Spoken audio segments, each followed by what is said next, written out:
Bonjour et merci de nous retrouver pour la Foi prise au mot, votre rendez-vous hebdomadaire de formation. Nous sommes en ce moment en pleine semaine des missions et j'ai décidé de vous parler de leur sainte patronne, Thérèse de l'Enfant Jésus, Thérèse de Lisieux, la petite Thérèse. Je ne sais pas si c'est votre cas, mais le fait d'avoir institué Thérèse, patronne des missions, m'a toujours paru une idée bizarre. Entrée au couvent à 15 ans, morte à 24 ans sans en être ressortie, que pouvait-elle donc savoir du vaste monde ? Pourquoi ne pas se contenter d'un vrai missionnaire, comme saint François Xavier, qui est l'autre patron des missions? Pour répondre à cette question, et pour mieux entrer aussi dans la spiritualité de cette petite sainte hors du commun, deux invités vont vous donner un aspect différent de la petite Thérèse. Alors j'ai invité le père Conrad de Mester, carme, qui est l'un des grands spécialistes de la sainte, et il nous fera entrer dans sa théologie. Père de Mester, bonjour. Bonjour à tout le monde. Et puis j'ai invité aussi sœur Monique Marie, de la communauté des Béatitudes. Vous organisez, sœur Monique Marie, depuis des années, les voyages de la sainte dans le monde entier, et donc vous allez nous parler de l'impact de ces voyages dans la spiritualité thérésienne, mais également de la foi de Thérèse, puisque vous êtes une spécialiste de Thérèse. Alors, ma première question, c'est ce que j'ai dit en introduction, c'était un peu de la provocation, mais après tout, la vie de Thérèse est tout sauf missionnaire. On a l'impression, elle rentre au couvent à 15 ans, elle n'en sort jamais. Oui, c'est vrai, mais son âme est très missionnaire. Sa foi est très missionnaire. Elle croit, si vous voulez, que la prière, l'amour au fond, l'amour animé par la prière et même le sacrifice vécu avec amour, c'est fécond pour l'Église. Et surtout la prière, si vous voulez. Je suis toujours frappé quand je lis le Pater que Jésus nous a appris à demander que votre règne vienne, que ton règne vienne. Donc si Jésus ne croit pas que la prière puisse faire venir, de quelque sorte, le royaume de Dieu dans ce monde, il nous a appris quelque chose d'inutile, qui n'est pas vrai. C'est impensable. Ouais. Et donc c'est quand même là un argument très fort que Jésus nous a appris à prier que votre règne vienne. Alors, quand même, elle rentre au couvent, mais j'ai pas été très honnête, elle a quand même un peu voyagé, en particulier elle a voyagé à Rome. Il a été à Rome, oui. Ce n'était pas un voyage missionnaire, mais déjà à ce moment-là, son cœur commençait à voyager dans le monde entier, parce que c'était juste quelques mois après sa grâce fondatrice, quand un jour, après la messe, elle voit sur une image comment le sang coule de la main du crucifié, et personne n'est là pour recueillir ce sang qui tombe par terre. Et Thérèse prend la résolution de rester au pied de la croix et de recueillir ce sang pour l'offrir aux âmes. C'est là que vraiment son cœur devient missionnaire. Et c'est pour cela qu'elle voulait aussi aller au Carmel. Le Carmel qui est animé par un grand élan apostolique par Thérèse d'Avila, pour être mère des âmes, pour être missionnaire par sa prière et le don de soi-même dans l'amour.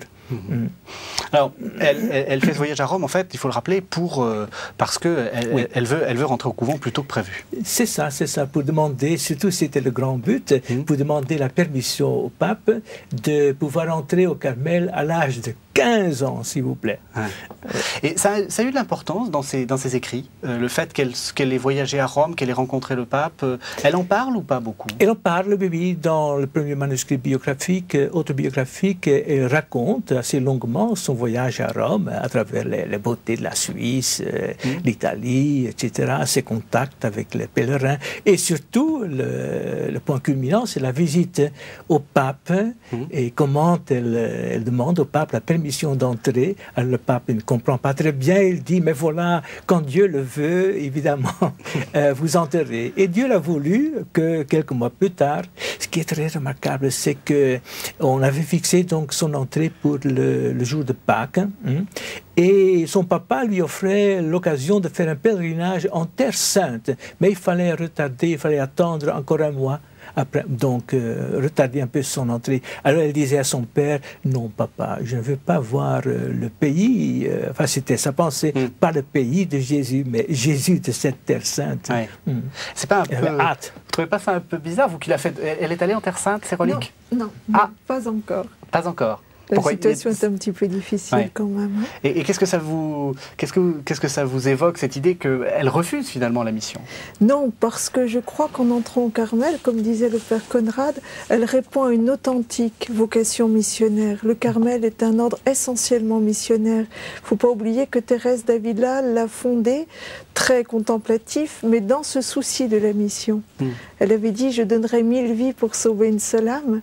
Et il y a une petite anecdote qui me revient à propos de Thérèse, justement, je crois, pendant son voyage à Rome. Sa sœur Céline et elle étaient ensemble, et puis elle feuillette des annales d'une communauté missionnaire, et Thérèse lui dit « Oh, il faut que j'arrête de lire ça, parce que ça va me donner des tentations, j'ai tellement envie d'être missionnaire, mais moi je sais que je le serai autrement. Je le serai au Carmel par la prière et le sacrifice. » Donc elle entre dans cette vocation missionnaire en entrant au Carmel. Alors cet intérêt, cet intérêt, en fait, elle le montre aussi par le fait qu'elle est correspondante d'une série de prêtres, dont des prêtres missionnaires. Et donc il y a l'abbé Rouland, l'abbé Bellière. Alors elle leur écrit quoi? Elle écrit un peu de tout. Elle raconte d'abord pour remercier d'avoir cette occasion de correspondre avec un missionnaire, de prier, d'être sœur d'un vrai frère missionnaire, de deux frères missionnaires. Mais elle raconte un peu des anecdotes, un peu sa vie aussi. Elle encourage beaucoup les missionnaires à être des âmes embrasées d'amour, comme elle-même était embrasée d'amour de Dieu et des âmes. Elle raconte un peu sa vie, etc. Et elle profite de l'occasion spontanément pour souligner certains aspects de sa spiritualité. Sa spiritualité missionnaire aussi. C'est par exemple au Père Rouland qu'elle dira pour la première fois que bientôt elle va mourir, mais qu'elle passera son ciel à faire du bien sur la terre. Elle sera après sa mort encore missionnaire. Ah oui, cette phrase la plus importante, quasiment. Enfin, je veux dire, c'est très important qu'elle a écrite au missionnaire Rouland pour la première fois. Entre autres aussi, elle lui a expliqué sa vision sur la miséricorde et sur la justice de Dieu, que c'est une justice pas punissante, mais une justice vraiment de miséricorde. C'est justement parce que Dieu est juste qu'il tient compte de notre fragilité, de notre faiblesse, et que par justice, il sera miséricordieux, il sera Père, il sera bon pour nous tous. Et la même chose à l'abbé Bellière, qui est un autre type, qui a fait beaucoup plus besoin si vous voulez, d'encouragement, qui était beaucoup plus faible. Mais c'est à lui qu'elle explique maintes fois sa petite doctrine, sa petite voie de confiance en la miséricorde infinie de Dieu, qu'il faut avoir, pas se traîner, comme elle dit, aux pieds de Dieu, mais se jeter dans ses bras. Oui, c'est très beau tout ce qu'elle écrit à l'abbé Bellière. C'était son disciple. Oui. Et elle rigolait aussi parce qu'elle avait la photo en soldat, il était en militaire. Et donc elle disait, à ce petit soldat-là, je lui enseigne ma petite doctrine. Comme ce petit soldat qui a un air si fringant, je lui enseigne ma doctrine, ma voix, comme à une petite fille. Oui. Mais je crois que ce qu'il est important de noter aussi, c'est que cette correspondance intervient à la fin de sa vie. Oui. Donc fin 95, début 96. Et il faut savoir qu'à ce moment-là, c'est le moment où, 95 est une année de plénitude, parce que comme l'a d'ailleurs très bien montré le Père Conrad de Mester, la petite voix de Thérèse, on peut la dater.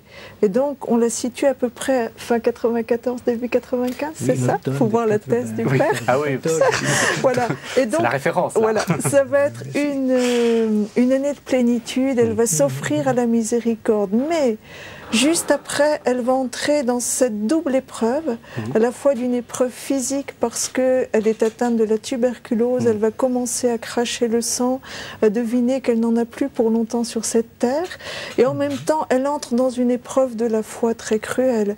Elle ne sait plus s'il y a un ciel pour elle. Elle dit, mais c'est le raisonnement des pires matérialistes qui s'impose à mon esprit, et je crois que ça la rend aussi très proche de chacun. Elle a dit, mais j'ai beaucoup souffert ici-bas, il faudra le faire savoir aux âmes. Oui. Donc tout ça, elle sait aussi qu'elle va l'offrir, elle fait feu de tout bois, miel de toute fleur, pour les missionnaires. Et vous pensez que cette difficulté correspond particulièrement à la mission, qu'un bon missionnaire, il doit connaître aussi un peu la foi, la nuit de la foi? De toute façon, chacun connaît des périodes d'obscurité. Je crois que personne ne vit dans la vision, ça c'est pour l'au-delà. Mais je crois qu'il nous faut vivre de cette vie théologale, de foi, d'espérance et de charité sur cette terre. Bon, il y a quelquefois des petits rayons de lumière qui viennent un petit peu dissiper les ténèbres, mais nous sommes appelés à vivre de foi. Et Thérèse l'a très très bien compris. Oui, c'est quelque chose d'important, qu'il faut dire et redire, c'est qu'on a de l'image de Thérèse, quelque chose d'un peu mièvre, c'est-à-dire tout ça est très gai. Saint-Sulpice, voilà. Allez, Saint-Sulpice, on va dire le mot, tout ça c'est très sulpicien. Et en fait, pas du tout.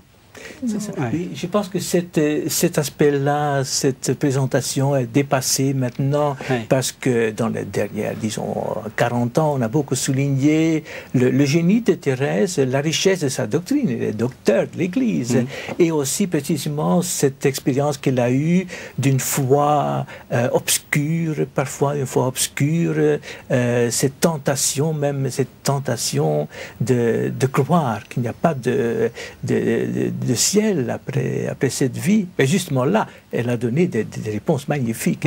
Quand on analyse ce qu'elle dit sur l'épreuve de la foi, je vois là 3 arguments qui sont très forts pour elle.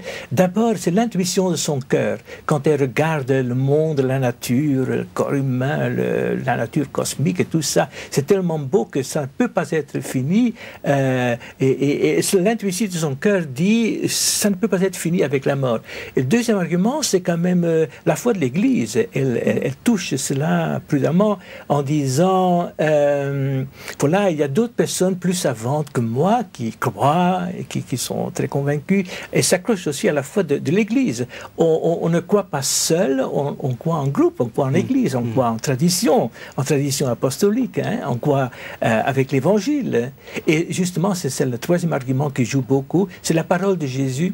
Elle dit la tentation peut être pour moi la plus grave possible, mais à chaque tentation, je cours vers mon Jésus, vous sentez là toute son affection, tout son amour pour Jésus, cette proximité, je cours vers mon Jésus et je lui répète que je suis prête à donner la dernière goutte de mon sang pour témoigner qu'il y a un ciel. C'est l'évangile de Jésus qui est... Et c'est vrai. Enfin, c'est un autre sujet, ça, mais c'est remarquable comment ce témoignage dans l'Évangile, qui est le début. Oui, et moi c'est ce qui m'a toujours frappé, c'est que justement pour revenir à cette image un peu mièvre de la sainte, c'est Bernanos qui est l'un des écrivains les plus durs. C'est terrible ce qu'il écrit et qui en fait a une spiritualité thérésienne très forte. Il comprend bien cette dualité de Thérèse, le côté à la fois très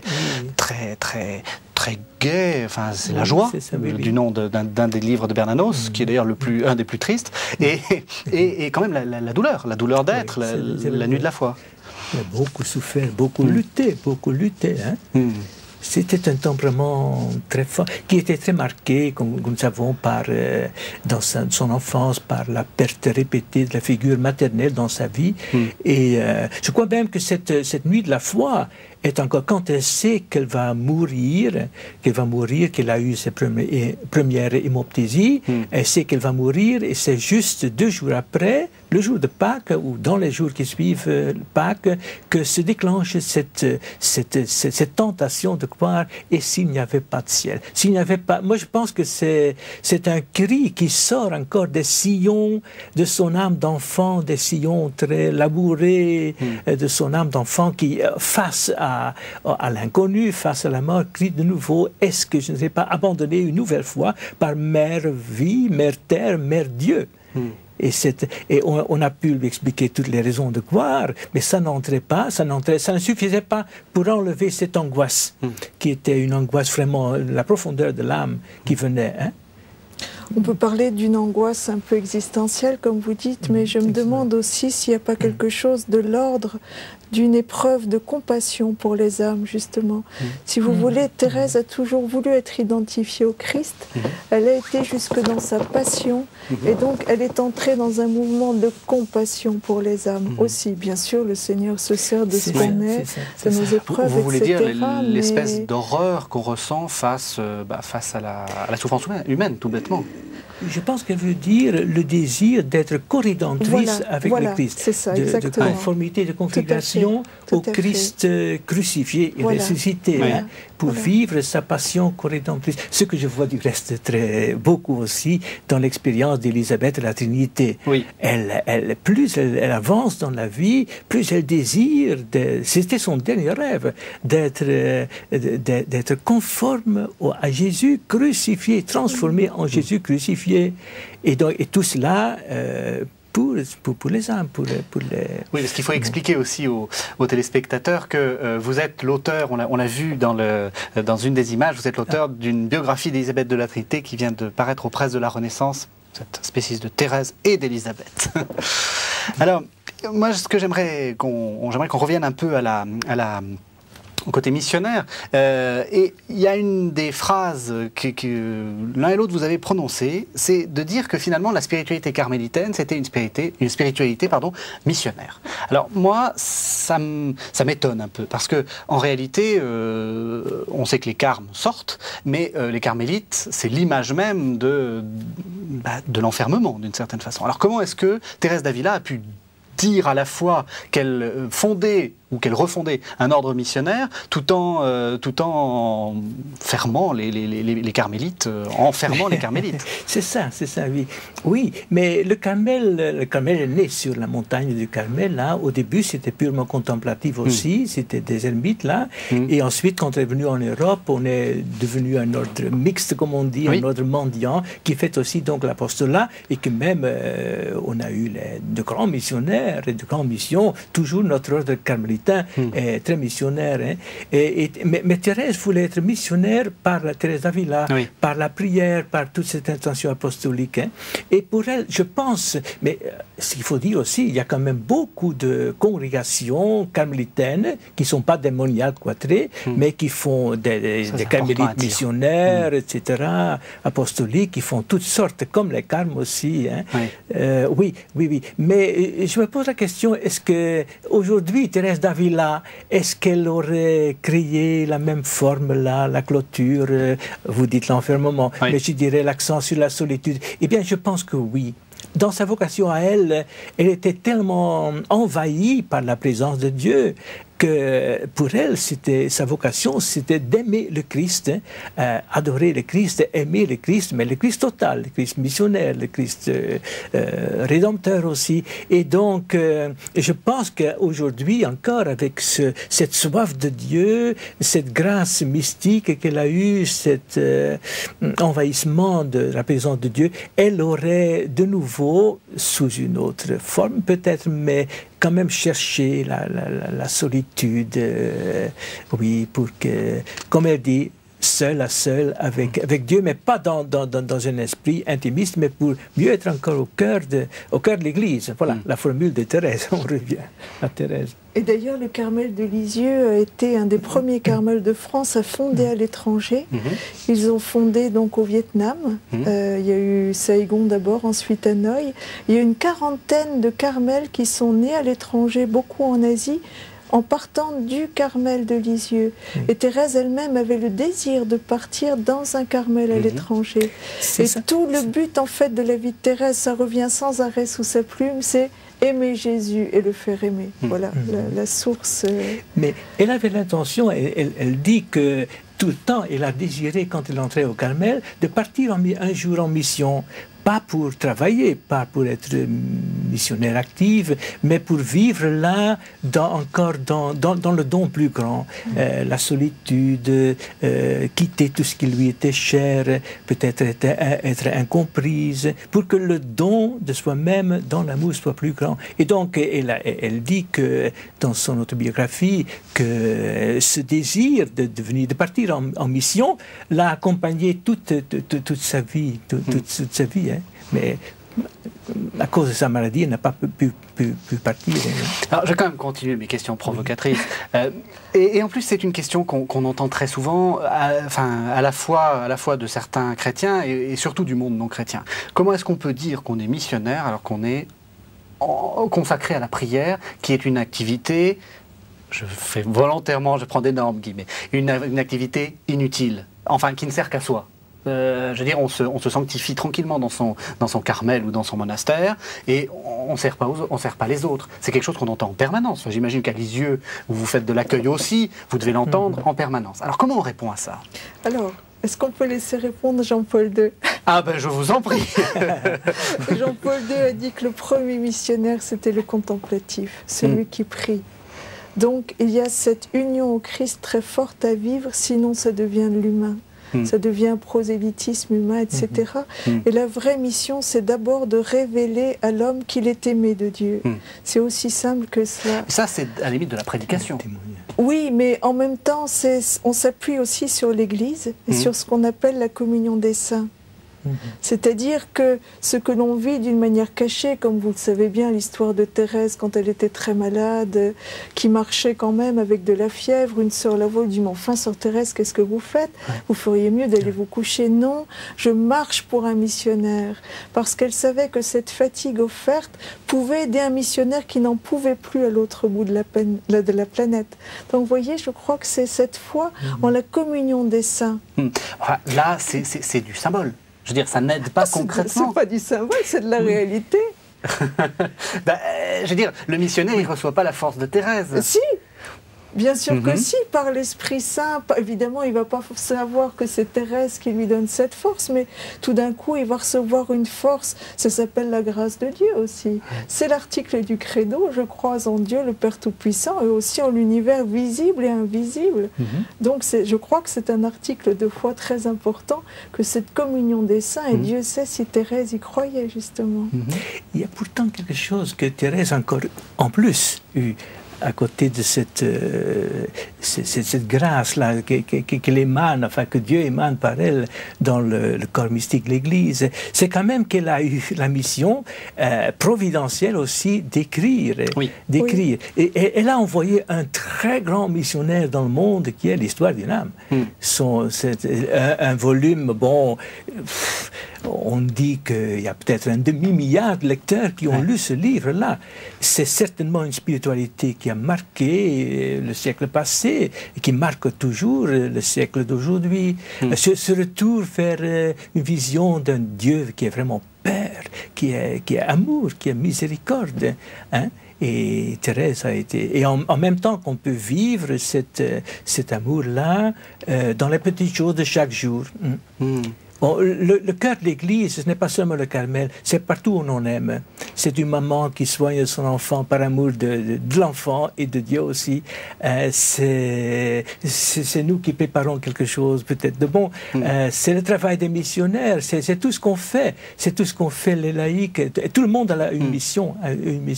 Vous voulez dire que l'action... a son importance, sa grâce, mais que l'action n'est pas c'est le plus visible, mais c'est pas forcément le tout de l'action de l'Église, enfin, de ce que fait l'Église. Oui, ce n'est pas le tout. Vraiment, évangéliser, c'est Dieu, c'est l'Esprit Saint qui est l'âme et qui passe à travers la parole et l'action, l'œuvre des missionnaires. Oui. Alors justement, je voudrais que vous parliez de cette histoire d'une âme, parce que vous en êtes l'éditeur, vous l'avez même J'ai fait une nouvelle édition critique. Alors, j'aimerais que vous nous en parliez, parce que ce qu'on sait ou ce qu'on ne sait pas, c'est que la première édition, ce qui est le plus connu, donc qui est paru en 1906, je crois, ou... De 1898. 98. Ah oui, pardon. 98. Donc deux ans après la mort de Thérèse, était en fait était en fait assez fragmentaire. Enfin, ça a été réécrit ou ça a été, disons, bien amélioré, on va dire, par la sœur de Thérèse. Amélioré, je ne sais pas, mais en tout cas... bien réécrit, oui, pardon, mon expression est malheureuse. Oui, mais le but n'était pas de faire une édition critique des écrits de Thérèse, mais d'écrire sa vie. Au lieu de la circulaire ordinaire, là, c'est le coup de génie de Mère Agnès, parce qu'on aurait pu avoir 2 feuilles, là, un tout petit papier en annonçant la mort de cette sœur-là, jeune, c'est dommage, et c'était fini. On n'avait pas connu Thérèse. Alors, Thérèse elle-même savait qu'elle avait une mission, et Mère Agnès aussi disait, mais cette mission, il faut la faire connaître à travers votre vie. Et donc, on avait le projet d'écrire une véritable vie au lieu d'une circulaire nécrologique. Oui.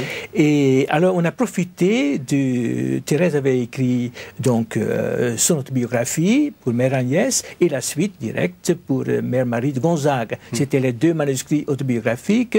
Et alors, on a profité de ces deux écrits-là pour ajouter des choses, pour enlever d'autres choses qui étaient inutiles à ce moment-là, et pour en faire vraiment une biographie, pas une édition critique de son autobiographie. Alors, cette biographie-là a été complétée par la lettre admirable à Marie, sa sœur Marie, sur la petite voix. La petite doctrine, c'est vie et doctrine à la fin, qui termine sur un très très beau sommet où Thérèse a une prière missionnaire, si vous voulez, universelle, pour que le Seigneur révèle à tout le monde ce qu'il a révélé à elle. Et donc, qui était sa petite voix de confiance entière en la miséricorde de Dieu. Et c'est pour cela qu'elle sentait comme sa mission, comme elle dit, de faire connaître cela dans le monde entier. Alors, vous en avez fait l'édition critique. Qu'est-ce que vous avez retrouvé de plus? Qu'est-ce que vous avez rajouté? Alors, je rappelle que c'est aux Presses de la Renaissance. C'est aux Presses de la Renaissance, Histoire d'une âme, nouvelle édition. Oui, j'ai quand même revu le texte sur les manuscrits, là, les yeux. J'ai étudié du fond en comble tout ce qui touche le début de cette Histoire d'une âme. Et ensuite, j'ai réédité ce texte-là, mais dans l'ordre qui s'impose. C'est-à-dire, la biographie, c'est la première partie pour Mère Agnès, suivie de la deuxième pour Mère Marie de Gonzague.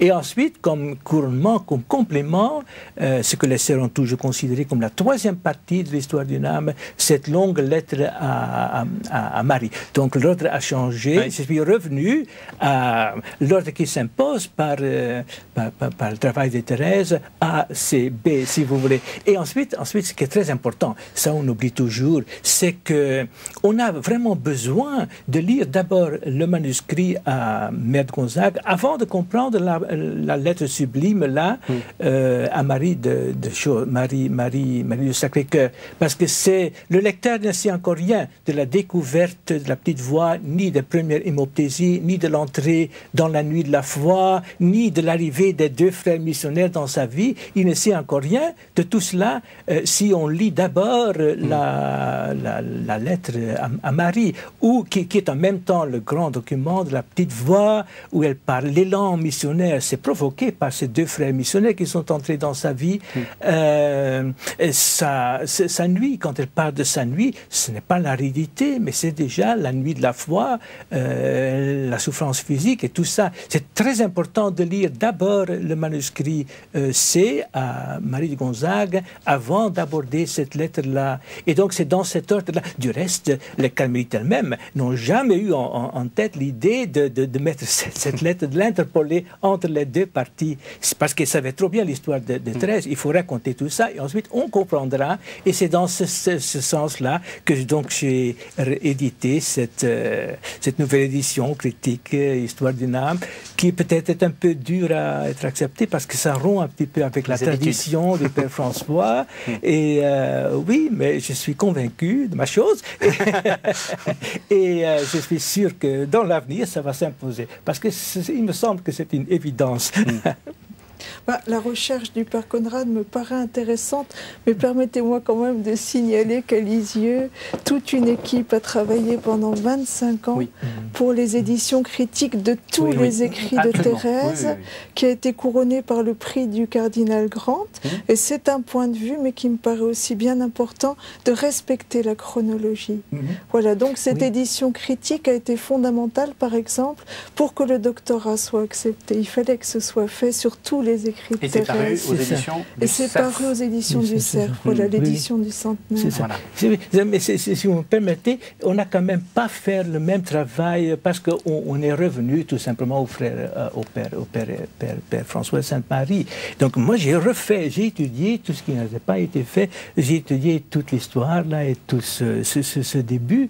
Et moi je pense que le Père François s'est laissé prendre un peu dans le piège d'une chronologie mal comprise, parce que ce n'est pas dans une édition critique, on édite le livre comme il était fait, édité, composé par l'auteur elle-même, et il ne faut pas confondre la chronologie des documents avec une étude de l'itinéraire de Thérèse qu'on fait dans un autre travail. Enfin, ça nous entraîne peut-être trop loin.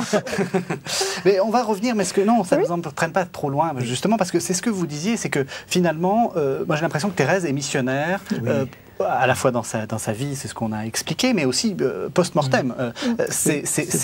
Elle est missionnaire dans ses écrits, et d'ailleurs c'est assez étonnant, parce qu'une trentaine d'années après sa mort, le pape Pie XI a déjà, la proclame déjà patronne des missions. Et d'où ça lui est venu, cette idée d'ailleurs? Pourquoi vous savez? Oui. Vous savez, alors dites-le nous. En fait, l'histoire est venue du Canada. Il y avait un évêque canadien qui se désespérait de devoir peut-être fermer une mission parce que les Inuits là-bas étaient absolument... ils n'y arrivaient pas. Il n'y avait pas de baptême, il n'y avait pas de conversion. Ils avaient l'air de s'en moquer complètement. Et un jour, un des missionnaires a pris un peu de la terre de la tombe de Thérèse, et pendant que l'autre distrayait les Inuits, a versé un petit peu de terre comme ça sur la tête. Immédiatement, il y a eu des conversions. Donc ça a beaucoup frappé cet évêque qui s'est dit, mais il faut absolument que Thérèse soit proclamée patronne des missions. Donc il a envoyé une supplique, c'est d'abord venu du Canada au pape, et ensuite il y a d'autres missionnaires dans le monde qui ont appuyé cette supplique en expliquant comment Thérèse les avait aidés dans leur œuvre missionnaire. Voilà de quoi c'est parti. Donc Pie XI la proclame missionnaire, mais ne la proclame pas docteur, justement. Pourquoi? Non, sexus obstat. Ça veut dire pas question parce que c'est une femme. Oui. Et alors, qu'est-ce que ça vous fait? Moi, comme femme, je bondis parce que en fait, il a fallu attendre Paul VI et la proclamation de à la fois Thérèse d'Avila et Catherine de Sienne comme docteur de l'Église pour qu'elles ouvrent la porte à leur petite sœur. Et c'est donc Jean-Paul II, là on entre dans le 10e anniversaire, qui le 19 octobre 97 a proclamé Thérèse docteur de l'Église, une jeune, une femme, une contemplative.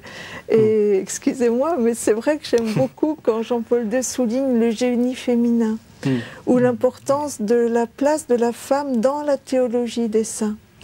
Je crois qu'il y a une grande complémentarité entre les hommes et les femmes, que longtemps les femmes ont été exclues du savoir, maintenant Dieu merci c'est plus le cas, mais qu'elles ont vraiment leur part à donner à l'Église dans le sens où elles ont une intuition, on parle de l'intuition féminine, mais une expérience de Dieu qui va se traduire autrement que par la psychologie d'un homme qui sera plus conceptuel, peut-être plus intellectuel, et qui bien sûr a son importance, mais les deux se complètent. Vous diriez que Thérèse de Lisieux, c'est une théologienne féminine? J'allais dire féministe, mais féminine? Féminine, bien sûr. Ouais. Parce que, à quoi vous le sentez? Elle a ce caractère propre à la femme, justement de l'intuition spirituelle, et puis du sens du concret. Elle va parler du corps du Christ, elle va parler du sang du Christ, elle va utiliser une théologie plus narrative, c'est-à-dire avec des symboles, elle va parler de la fleur, elle va parler de la lyre, elle va parler de la goutte de rosée, quelque chose de très incarné, vous voyez ? Et c'est vrai que de par leur nature, les femmes sont présentes à la fois à la naissance, bien sûr, et à la croix. Et là, je pense à la Vierge Marie. Alors ça, c'était le discours de la militante féminine, mais est-ce que vous diriez la même chose, mon père? Oui, à partir d'Élisabeth la Trinité. Oui, parce que voilà, vous êtes spécialiste de... C'est ça, parce que je vois là aussi, c'est quand même une richesse extraordinaire, et qui, chez Élisabeth, c'est surtout encore son cœur extrêmement riche, mais aussi visité par la présence de Dieu. Donc un cœur mystique, une jeune femme, une jeune sainte, laïque, mais mystique, mais envahie par la présence de Dieu, par l'amour de Dieu. Alors c'est là que je vois toute la richesse du cœur féminin, qui avec une tendresse, une délicatesse, une attention, s'est trouvé tant d'expressions pour vivre cet amour, hein, et une force. Élisabeth aussi, qui était sous la croix, et disait que maintenant que le Christ m'a remplacé sur sa croix, elle a énormément souffert. Et c'est là qu'on voit aussi sa force et son amour incroyable. Alors, Thérèse, patronne des missions, c'est donc décidé par Pie XI. Qu'est-ce qui, dans sa théologie, convient bien aux terres de mission? Est-ce que vous sentez qu'il y a quelque chose qui parle bien à la fois aux missionnaires, mais également donc à celui qui va annoncer l'évangile, mais également aux missionnés, on va dire, à celui qui va recevoir cet évangile? Il y a quelque chose dans Thérèse qui convient? Bien sûr, la preuve en est, c'est la tournée des reliques, là, comment surtout encore dans la terre de mission, comment on a accueilli Thérèse. Sœur Monique Marie nous en parlera, mais c'est ça, oui. Je pense que ça montre aussi. Et en même temps, elle est très aimée partout. Je vois ça dans notre ordre carmélitain. Très aimée dans le monde entier. Les jeunes églises aiment cette jeune Thérèse parce qu'elle nous redit l'essentiel de l'Évangile. Vous pensez que c'est ça, le côté comment dire, qui correspond parce que finalement, être missionnaire, c'est être apôtre, c'est le côté apostolique. C'est ça. Et c'est une spiritualité apostolique. Oui, une spiritualité essentielle, évangélique, missionnaire, et aussi pour les jeunes églises. Je me rappelle que j'étais au Congo, alors j'étais avec un monsieur là, il me disait, mais Thérèse, elle est congolaise. Toutes les femmes congolaises, que je les reconnais en Thérèse, parce qu'elle a le même cœur, au fond, le même cœur que la femme congolaise. Hein. Je pense qu'elle est universelle, voilà, c'est un amour universel, une femme universelle. Alors, on va parler un peu des reliques, puisque c'est un peu votre travail, les reliques. Alors, expliquez-nous d'abord un peu comment ça a commencé, cette histoire de pèlerinage des reliques de Thérèse. Alors bon, déjà, il faut rappeler que le corps de Thérèse ne s'est pas conservé, et que quand quelqu'un va être canonisé, il y a ce qu'on appelle une exhumation, c'est-à-dire qu'on exhume les restes mortels de la personne. Donc, elle a été exhumée 3 fois. En 1923, pour la béatification, le corps est redescendu, enfin ce qu'il en restait, est redescendu au Carmel. Ce qui peut expliquer aussi la présence de plusieurs reliquaires, comme vous me posiez la question tout à l'heure. On voit à l'image un reliquaire. Alors celui-là, il ne contient pas tout Thérèse, on va dire. Non, celui-ci précisément contient juste un petit fragment. D'accord. Mais il y a un reliquaire qui reste toujours au Carmel, qui lui contient, j'allais dire, l'essentiel des ossements de Thérèse. Mais quand justement il y a eu ce grand voyage des reliques qui ont croisé l'océan, on ne pouvait décemment pas tout envoyer non plus. Et donc, comme le Brésil avait offert 2 beaux reliquaires, on en a envoyé un au Brésil et l'autre est resté au Carmel. Mais pour revenir à votre question donc, de l'histoire, il y a eu un premier voyage des reliques en 45-47, parce que dans tous les diocèses de France, dans l'euphorie de la libération, parce que Thérèse avait été proclamée patronne de la France en 44. Ah tiens, à l'égal de Jeanne d'Arc, d'ailleurs. Et après, de la Vierge. Oui, bien Depuis sûr, le vœu de et Louis de la XIII. Sainte Vierge, bien sûr. Et alors, en 94, l'idée est venue du père Zambelli, qui était recteur à l'époque, qui s'est dit, mais qu'allons-nous faire pour préparer 97, c'est-à-dire les 100 ans de la mort de Thérèse? Et il s'est dit, mais pourquoi pas faire passer les reliques dans 3 grandes villes de France, Lyon, Paris, Marseille, où Thérèse était passée lors du fameux pèlerinage à Rome. Bon. Et après, il s'est dit, mais pourquoi pas les faire passer dans des grandes capitales, une pour les 5 continents. Monseigneur Gaucher, qui était là, s'est dit, mon Dieu, ça c'est une vraie aventure. Mais il a accepté de jouer le jeu aussi. Le professeur Gaucher, qui était l'évêque de Lisieux. Voilà, auxiliaire de Lisieux. Auxiliaire de Bayeux-Lisieux. C'est Monseigneur Piquant, l'évêque de Bayeux. Et donc, le voilà parti voir les 3 cardinaux de l'époque, Monseigneur Lustiger, Monseigneur Coffey, Monseigneur de Courtrai, qui ont accepté. Vous savez, les reliques dans le siècle qui est le nôtre, ça va pas de soi. Oui. Et on se disait, mais ça va jamais marcher, etc. Or, ça a été un succès extraordinaire. Des foules sont venues. Il s'est passé de très belles choses. Et après, ça fait un peu boule de neige. Bon, il y a eu des pays d'Europe comme la Belgique qui a demandé. Il y a eu un petit tour aussi en Italie, en Allemagne. Et puis, les reliques ont fait aussi le tour de monastères en France. Très bien. Mais il y avait cette amitié extraordinaire avec le Brésil et le cardinal Moreira Neves qui a désiré avoir les reliques au Brésil pendant une année entière. Et donc ça s'est fait fin 97.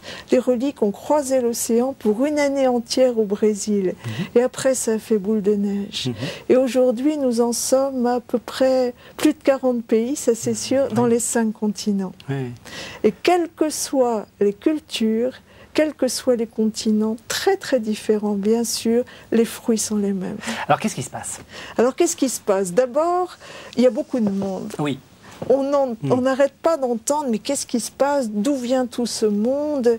Il y a des prêtres qui nous disent, mais tiens, il y a plus de monde qu'à Noël, il y a plus de monde que quand le pape est venu, etc. Donc, une influence. Et quelquefois, vraiment, bon, on essaie que la publicité soit bien faite, mais bon, l'affluence. Ensuite, il y a vraiment un renouveau de la prière. Un retour des sacrements, c'est-à-dire une grande place est laissée à l'Eucharistie, au sacrement de réconciliation, même sacrement des malades, etc. Bon, il y a plein de choses qui se passent, même y compris de l'ordre du miracle, quelquefois, mais le plus beau, je pense que ce sont aussi tous ces secrets de l'âme, tout ce qui se passe dans le cœur des gens, etc. La face cachée de l'iceberg, en fait, de gens qui viennent déposer leur fardeau. On pleure beaucoup auprès du reliquaire parce que, en fait, ce ne sont pas des ossements que les gens vénèrent, mais quelqu'un qu'ils rencontrent. Voilà, vous posiez la question tout à l'heure. Moi, je crois que ce qui touche beaucoup chez Thérèse, c'est sa simplicité. C'est quelqu'un dont on n'a pas peur. Quelqu'un qui se fait tout à tous et qui est vraiment tout avec tous, comme disait bien Père Conrad. Elle est aussi bien congolaise que colombienne, que péruvienne. Enfin, c'est quelque chose d'assez étonnant de voir comment elle entre dans toutes les cultures, parce qu'elle ne dit pas autre chose que l'Évangile. Alors, je vais quand même essayer d'être un peu provocateur, parce que c'est quand même aussi le but de cette émission. Est-ce que justement, vous dites c'est tout simple, est-ce que c'est pas un peu facile? Est-ce que vous n'avez pas l'impression d'orchestrer quelque chose comme un événement un peu médiatique, en disant il va se passer quelque chose, et à partir du moment où on met en condition les gens, forcément il se passe quelque chose. C'est la règle du spectacle, c'est la règle de la télévision. J'aimerais qu'il y ait autant de conversions dans les matchs de football. Apparemment. Il se passe des choses. Oui, les gens vivent des choses. Mais d'un ordre différent. D'un ordre différent, on est d'accord. Non, mais pour dire que c'est quelque chose d'extrêmement sérieux et ecclésial. Par exemple, à l'étranger, ce sont les conférences épiscopales des pays qui demandent les reliques. Et toujours, on veille à ce qu'il y ait une très bonne préparation au niveau des médias, bien sûr, mais aussi au niveau de donner le message de Thérèse. C'est très important. Et encore une fois, Thérèse n'est qu'un instrument qui conduit au Christ. Et donc, on va tout mettre en œuvre pour qu'il y ait des conférences, des enseignements, pour que vraiment le message soit donné. Ça, c'est le plus important. Maintenant, j'ai envie de dire, puisqu'il faut être aussi peut-être un peu provocatrice, c'est facile de dire que c'est facile. Parce que cette piété populaire, on n'a pas à la mépriser. Non, Dieu seul sait ce qui se passe dans le fond des cœurs. Alors, qu'il y ait quelquefois des risques de superstition, etc., bien sûr. Mais vous voyez, je crois que cette piété populaire, elle est importante, elle nous évangélise, nous aussi, et c'est là que de vraies questions pastorales doivent se poser. Comment faire en sorte d'accueillir ces gens et de les faire aller plus loin, de les faire cheminer, de les conduire plus profondément vers les mystères du Christ? Là, il y a une vraie question, je crois. J'ajouterais que Thérèse arrive là dans un pays comme une amie, comme une messagère, comme un prophète. Les gens sont préparés. On aime Thérèse déjà, on a lu l'histoire d'une âme, on aime sa spiritualité, et donc c'est vraiment une amie de Dieu qui vient là, et c'est pour cela qu'elle est tellement bien accueillie. Si on... Bon, il ne faut pas comparer, mais quand même, Thérèse bat tous les records dans l'accueil des reliques et la dévotion, parce qu'elle est tellement aimée. Et la simplicité, évidemment, c'est tout à fait au cœur aussi de l'amour. Hein. Dans l'amour, on est très proche, très simple. Oui, oui, oui. Et justement, cette simplicité, vous en avez parlé plusieurs fois. J'aimerais que vous expliquiez ce que vous appelez la petite voix. Parce que je pense que là, on est en train, on va toucher les deux, à la fois le côté théologique et ce qui se passe justement dans la mission. C'est quoi cette petite voix? La petite voix, c'est une voix d'une très grande profondeur, qui est au noyau de l'Évangile. La petite voix n'est pas essentiellement les petites choses de chaque jour, mais c'était conçu par Thérèse comme la voix qui nous rapproche de Dieu. Un Dieu et qui nous amène vers le sommet de l'amour, vers la perfection de l'amour auquel nous sommes appelés, aimer Dieu de tout notre cœur, toute notre force, et notre prochain comme nous-mêmes.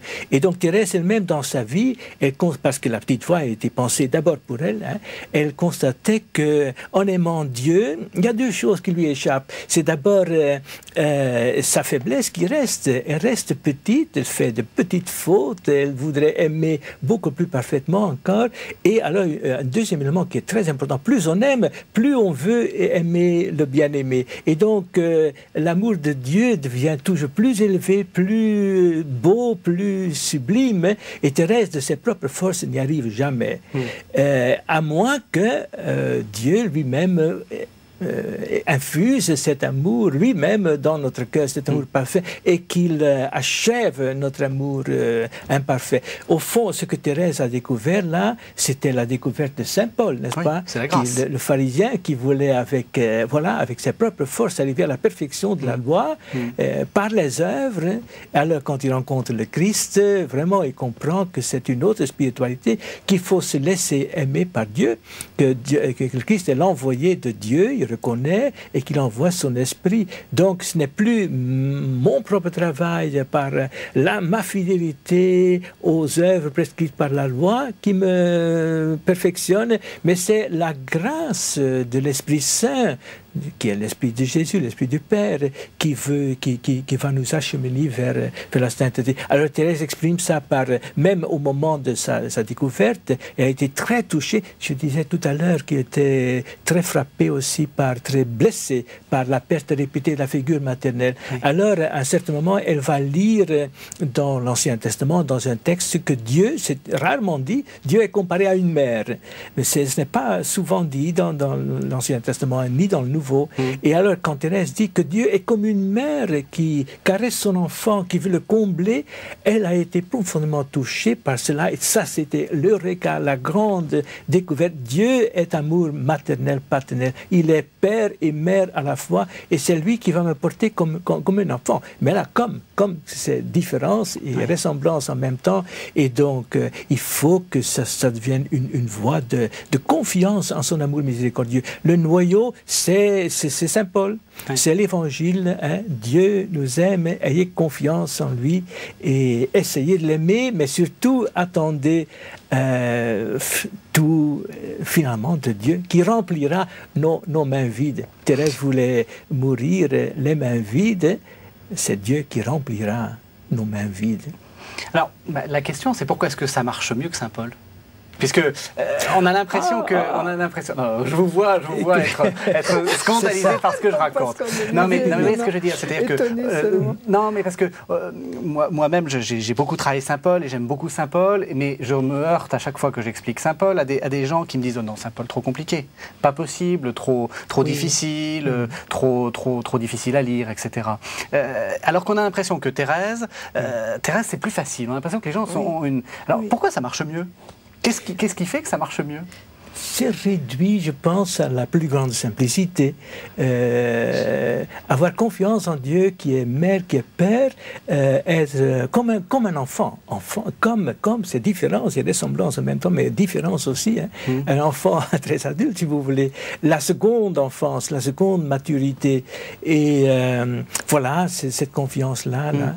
Mais pourtant, évidemment, Saint Paul est plus important. Nous sommes dans l'année de Saint Paul bientôt. Oui. Il est plus important que Thérèse encore, parce que Thérèse est une disciple de Saint Paul. Et plus encore, si vous me permettez, Élisabeth la Trinité. Oui. Elle, une fille très jeune, mais qui a été fascinée par Saint Paul et qui intègre toute la doctrine de Saint Paul et de Thérèse aussi dans sa vie. Oui, il y a aussi des gens très simples qui sont fascinés par Saint Paul. Oui. Mais comme vous dites, le vocabulaire, l'époque déjà de Saint Paul, tout ça le rend plus accessible. Il faut peut-être des interprètes comme Thérèse, comme Élisabeth. Oui, c'est-à-dire que ça nous conduit vers Saint Paul. Oui. Alors, vous aviez l'air scandalisé. Non, pas scandalisé, amusé seulement, amusé. Mais j'ai en mémoire là, une petite phrase de Monseigneur Guy Gaucher à propos de la petite voix qui disait ceci: la petite voix, pur écho de l'Évangile, est pour notre temps l'antidote le plus urgent contre le désespoir. Et là, je crois qu'on touche quelque chose de fondamental aujourd'hui, d'un monde qui est difficile et où l'espérance, Thérèse est vraiment la sainte de l'espérance. Et quand on voit tous ces fruits que portent les reliques dans le monde entier, on se dit, mais dans le fond, c'est une grande source d'espérance parce que Dieu n'abandonne pas l'humanité. Il se rend présent, c'est encore le mystère de la communion des saints, mais par la Vierge Marie et par Thérèse, entre autres.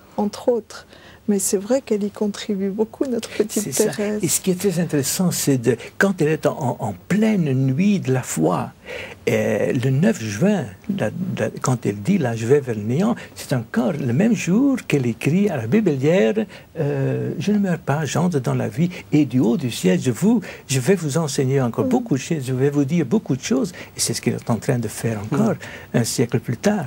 Entre autres par... Alors, il nous reste à peine une minute. Les gens ont certainement envie de lire Thérèse et de lire des bons commentaires. Alors, qu'est-ce que vous pouvez leur conseiller? Qu'est-ce qu'il faut lire? Une minute. Donc la réponse va être courte. Je dis tout d'abord l'histoire d'une âme dans n'importe quelle édition bonne. Oui. Et il y a le beau petit livre de Monsieur Gaucher. Oui, Histoire d'une vie, Thérèse Martin. La meilleure petite biographie qui existe sur la question. Et puis, donc vous avez aussi emmené au CERF. Oui, c'est ça. Thérèse Thaumaturge, docteur missionnaire, c'est-à-dire comment Thérèse agit aujourd'hui près des gens. Ensuite, l'histoire du doctorat. Et ensuite, justement, la dernière partie est sur Thérèse missionnaire à travers les voyages de ses reliques. Sinon... Peut-être aussi sur les Fioretti de Thérèse de Lisieux, de Christophe Raymond, justement sur les voyages des reliques là. Oui, c'est ça, beau. Voilà, et puis on rappelle que vous, donc, Père Conrad de Mester, que vous avez fait une édition de l'histoire d'une âme qui est parue aux presses de la Renaissance. Alors, un peu contestée, visiblement, puisqu'il y a un petit peu de... Mais comme ça, les gens... On est en croissance. Les gens se feront une idée. En tout cas, je vous remercie beaucoup, tous les deux, de nous avoir fait... de nous avoir donné envie. Vraiment de retrouver Thérèse et d'aller voir Thérèse, en fait, je crois. Merci beaucoup à tous les deux. Merci à vous.